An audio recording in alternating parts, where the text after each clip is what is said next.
First of all, welcome. I wonder if you can elaborate on what you told the Associated Press, and what is it that leads you to believe that some of the levees will be overtopped?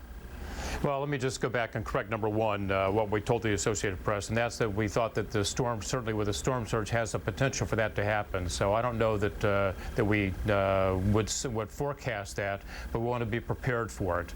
The Corps of Engineers has done a great job to strengthen the levees, as you know, but with this storm surge at 10 to 12 feet above sea level, there's the possibility that rain could overtop. If that's the case, I think the Corps is prepared for that as well, with the pumps in place to get that water out as quick as it comes in. Okay, the Associated Press attributed this to you as saying that it was likely that they would overtop. Are you now suggesting that it's not necessarily likely, that it's just a possibility? I think it's a possibility. I think we're planning for that. We're ready for that.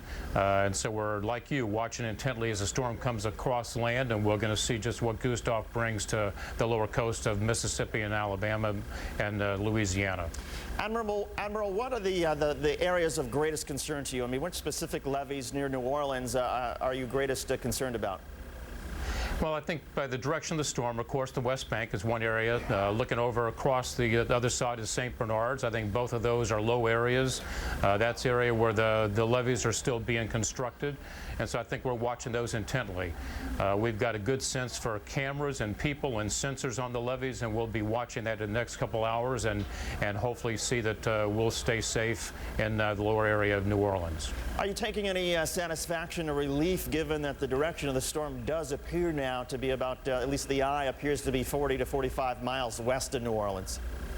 Well, not really. Category 2, Category 3 is still a powerful storm, and as you know, that northeast quadrant, that to the east and the right side of the eye, is where the strongest winds and rains are going to come. So we're watching very closely to see what that brings again along that coastline. Okay, Admiral Harvey Johnson, the Deputy Director of FEMA, again clarifying that, in fact, he is not predicting that it is likely that the levees will overtop, only that it is a possibility. One of the areas, of course, greatest concern at this hour is Houma, Louisiana. That is where NBC's Kerry Sanders is live. Kerry, what are you seeing? Well, David, we're getting a little bit of break in the really strong winds, but just to give you an idea, let's take a look up here, and you can see the speed at which this cloud cover is moving inside the hurricane here. So when you just look at this picture and you see how quickly it's moving, that's when you start to get an understanding of 17 miles an hour on the storm movement, and then within it, the circulation of the clouds. I'm just going to keep the shot up there. Let's stay up there just for a little bit longer so you can see it, because there's a little break there, and I think it's really illustrative of the speed and the power within the hurricane when you don't see the wind buffeting an area. Some of the trees have actually been snapped in town. The power lines are down. The wind is picking up and then dropping off a little bit. All indications are that we're going to see the eye wall slightly to the south and passing a little bit to the west, which means the dirty side of the storm out to the east is going to be from Houma out. And then if the prediction is correct, it's more or less going to follow up US 90. That means it's going to hit Morgan City and then up to Lafayette. Morgan City is primarily a fishing village and a petrochemical town, and the folks there mostly evacuated, about 20,000 people. The concern there, of course, is they've got the river there, and on either side of the river is a 20-foot concrete wall, just a levee, and it's designed as the water is rising to hold it, but it was built in '82 and it really hasn't been fully tested.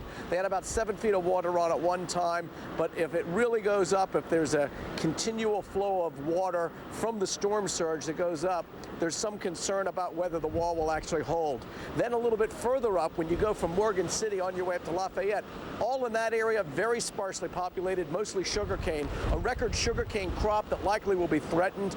If the winds come through and it flattens the sugarcane along with the rain 12 inches more, it could ruin the crop. But there's very few people who live there, and most of the people did evacuate. Then you get to Lafayette. Lafayette was not a mandatory evacuation area, about 200,000 people who live there. 75% of the people who live in Lafayette have arrived there in the last 3 years coming from Katrina. So this is the last thing anybody wants to have to deal with after going through that. But more or less, the folks there have battened down the hatches. They're staying put. Some people decided even though it was a mandatory evacuation, they were going to get out. Traffic was bad, but not as bad as we saw for other areas. So folks who wanted to get out, even towards the last minute, were able to. And even with the speed of this storm, some people in Lafayette may be saying, I don't like it, I'm getting out. It's dangerous to get on the road, but you probably have, a little bit of time still before the really tough weather starts hitting you. David? Kerry, you've been in the middle of more hurricane eyes than anybody I know. Put this in context for us. So what are you seeing in terms of how it compares to other hurricanes that you've been in the middle of? Honestly, right now, I think we have at best a Category 1 where I am. We've had a few gusts that may have taken it into the Category 2. This has not been as dramatic as we thought, but I don't want to sell it short because it's early. The storm is still moving.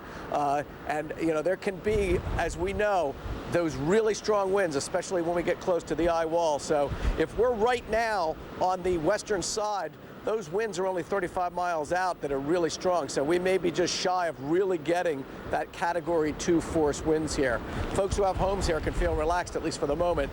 The damage is not that dramatic, but that's just yet. We've still got a good 12 hours of this storm passing through here. NBC's Kerry Sanders in Houma, Louisiana, where it appears the brunt of the storm is going to pass right over where Kerry is reporting. We will, of course, check back in with him.